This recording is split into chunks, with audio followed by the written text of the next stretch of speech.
There is a certain beauty to the festival of Chanukah under the core mitzvah of Pirsumei Nisa, publicizing the miracle through the lighting of the Chanukiah. The miracles of Chanukah are twofold.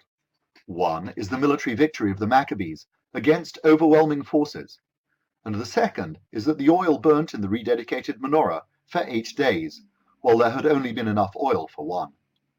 On recapturing the temple, the Maccabees had deliberated whether it was better to light the lamp immediately, though it would soon extinguish, or whether they should wait until new oil had been refined, and they could keep the everlasting light alight.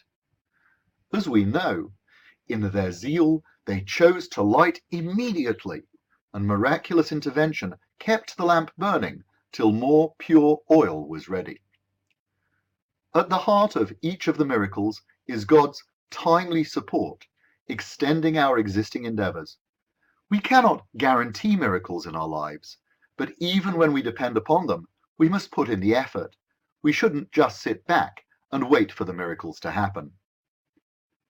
The menorah itself is deeply symbolic. It was placed in the chamber immediately outside the Holy of Holies, which contained the Ark of the Covenant and the 10 Commandments. According to most sources, the menorah was positioned so that one end was close to the curtain of the Holy of Holies in the west and ran towards the eastern entrance. Though the everlasting light was the westernmost of the branches, the lamps were all tilted towards the central axis. It would have been natural to angle them straight up. It would have been easy to understand if each had been inclined towards the Holy of Holies. This would be consistent with our spiritual yearning to come close. Granted, however, that the lamps were tilted towards the center, then half the lamps would have been angled towards the Holy of Holies, but those closest would be angled away. On one level, this symbolizes that our relationship with God runs 2 ways. We direct ourselves towards Him, and at the same time, the Shekhinah radiates its warmth in our direction.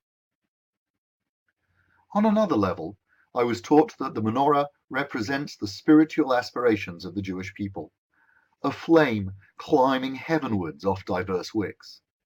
Some of us are closer to the Holy of Holies, and some of us are further removed.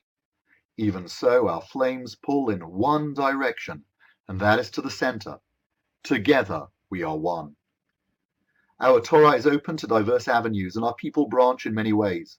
So often each seems to be pulling in its own way towards its own image of the Holy of Holies, with scant regard for the other.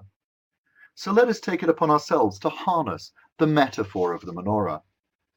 Rooted in a central axis of Torah, may those who represent the eternal light and are close to the Holy of Holies, as well as those who are further removed, incline themselves just a little more towards the center. May we shine brightly, separate wicks pulling together towards unity in our community. If we all try just a little, then that would be a miracle worth publicizing. This is Rabbi Rabbi Lawrence from the Great Synagogue in Sydney, wishing you a Chanukah Sameach.